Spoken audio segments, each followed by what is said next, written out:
Hi, it's Pastor Andy with our Friday preview this week, and having completed the first half of Romans 13, this week we are looking at the latter half, verses 8 through 14, and this really can be broken down, it's two different paragraphs, it can be broken down into two different lines of thoughts. They're obviously related, but the first three verses, verses 8 through 10, are about love and the obligation that we have to love, the debt, as Paul uses. It is a debt that we owe, and frankly, it is a debt that we can never pay. You know, one of the things that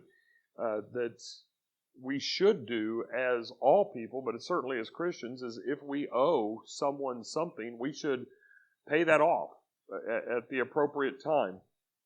But with love, we can never fully pay that off, because after all, the love that we are to give others is the love that God has given to us, and we can never match that. So as Paul says, it is our attempt to fulfill the law, but ultimately it is a debt that we can never fully pay. The latter portion then of this week, verses 11 through 14, are that we need to wake up. We need to be ready. We need to be alert. We need to work.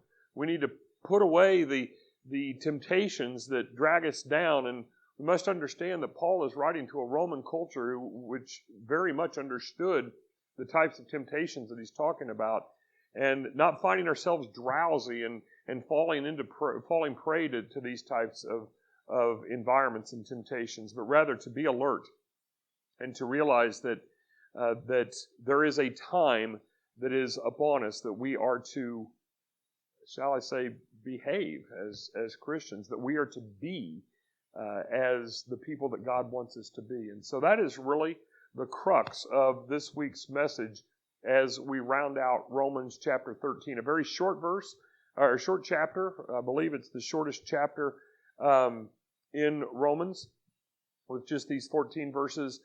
But it really is a continuation of 12.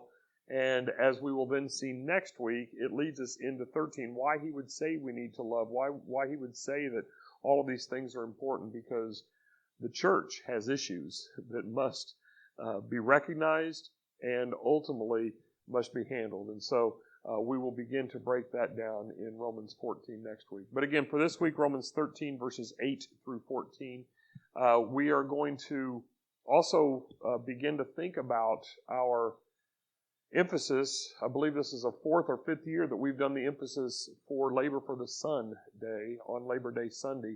And one of our members is going to be talking a little bit, kind of encouraging and challenging us as a part of that to lead up to the message and allowing this message to then flesh it out. Finally, with this message, if you've been following with us for the last 18 months, you know that one of the common themes that I keep bringing in over and over and over again is the idea of who's your one. Well, this week we are going to culminate that discussion in general, and we're going to make it practical. We're going to begin. I'm going to give you an assignment for you to do with that one, and it does relate to Labor for the Sunday. So I hope you'll join us. If not, please check us out online, and we will look through Romans 13. Again, we'll begin with Romans 14 next week before we have a special Hub Sunday.